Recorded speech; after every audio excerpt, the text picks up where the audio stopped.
गौतम अडानी जो इंडिया के टाइकून है, बिजनेस टाइकून, उनके खिलाफ फ्रॉड और ब्राइबरी के आरोप लगाए हैं और ये आरोप लगाया गया है कि भारत में $265 मिलियन का घूस दिया गया था सबसे बड़ा सोलर प्लांट का कॉन्ट्रैक्ट लेने के लिए।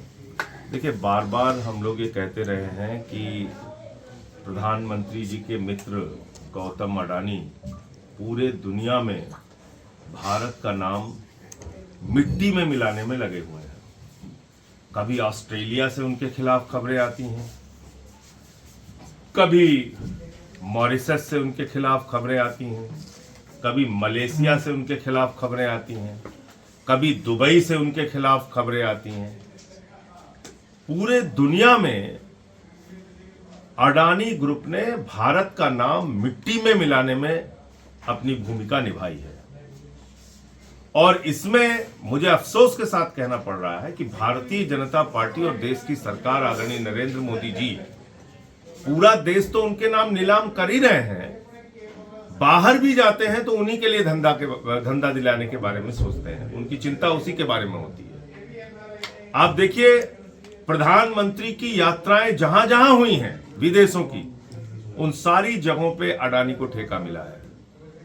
भारत में कोयला दे दिया, बिजली दे दिया, पानी दे दिया, गैस दे दिया, रेल दे दिया, सेल दे दिया, एयरपोर्ट दे दिया, पोर्ट दे दिया, आसमान से लेके पाताल तक, आकाश से लेके पाताल तक सब कुछ दे दिया। और ये जो मामला आया है सामने, जिसमें वहां की एक कमीशन ने ये पाया है कि लगभग $265 मिलियन की रिश्वत अडानी ने खिलाई है अमेरिका के अंदर कॉन्ट्रैक्ट पाने के लिए, ठेका पाने के लिए, बहुत ही गंभीर मामला है। भारत के प्रधानमंत्री को सामने आकर इसका जवाब देना चाहिए। सेबी का मामला खुलता है अडानी के खिलाफ, प्रधानमंत्री चुप रहते हैं। हिंडनबर्ग का मामला खुलता है, प्रधानमंत्री चुप रहते हैं। और अब तो उनके बहुत ही प्यारे दोस्त ट्रंप की सरकार है अमेरिका में, उस सरकार में भी अडानी के खिलाफ यह मामला सामने आया है। प्रधानमंत्री को सामने आकर बताना चाहिए। आपने एक ऐसी कंपनी को प्रमोट किया, एक ऐसी कंपनी को बढ़ावा दिया जो पूरी दुनिया में भारत का नाम मिट्टी में मिला रहा है।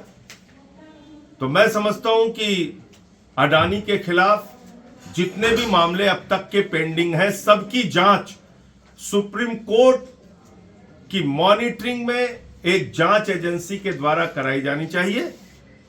और जो भी भ्रष्टाचार उन्होंने कर रखा है देश के अंदर और देश के बाहर, उसका सच देश के सामने आना चाहिए और उनके खिलाफ कार्रवाई होनी चाहिए। इस पे जेपीसी या पार्लियामेंट की भी किसी कमेटी की आप लोग मांग करने वाले विपक्ष? अब वो हम लोग विपक्ष के लोग जब अभी पार्लियामेंट शुरू हो रहा है उस पर बैठक करके आगे की रणनीति तय करेंगे।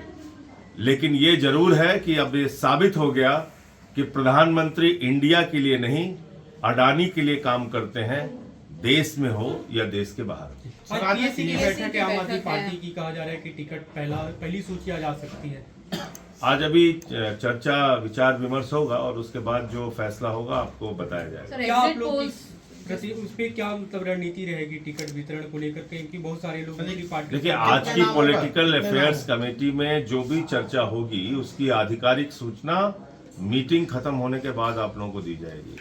मीटिंग की बातें पहले से ही सार्वजनिक करना वो ठीक नहीं। कल जो एग्जिट पोल है महाराष्ट्र और झारखंड को लेकर, उस पे कैसे देखते हैं? देखिए, एग्जिट पोल ने अपनी विश्वसनीयता खो दी है। लोकसभा चुनाव के बाद लगातार उनकी आलोचना हो रही है जो एजेंसियां एग्जिट पोल करती हैं।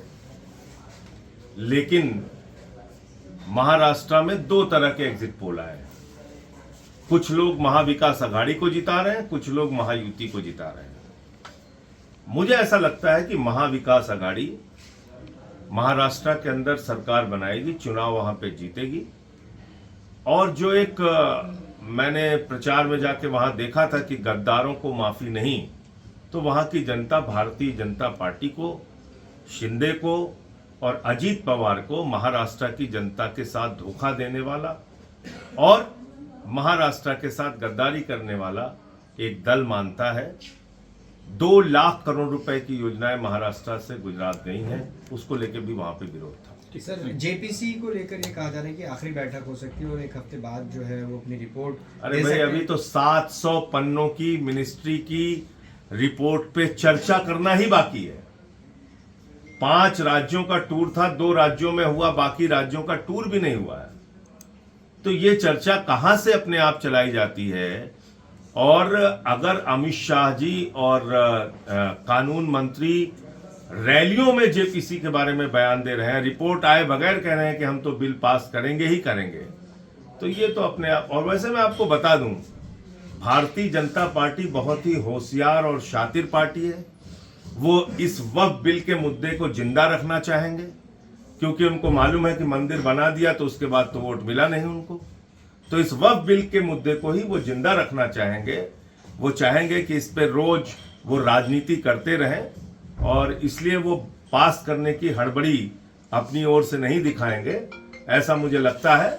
बाकी राजनीतिक रूप से बयानबाजी, मीडिया में बोलना, टीवी चैनल्स पे बोलना और रैलियों में बोलना, वो अलग बात। आखिरी सवाल मीरापुर को लेकर सर, मीरापुर कुंदरकी में जो यूपी बाईपोल में जो तस्वीरें सामने आई, कल मैंने उस मामले में ट्वीट भी किया था।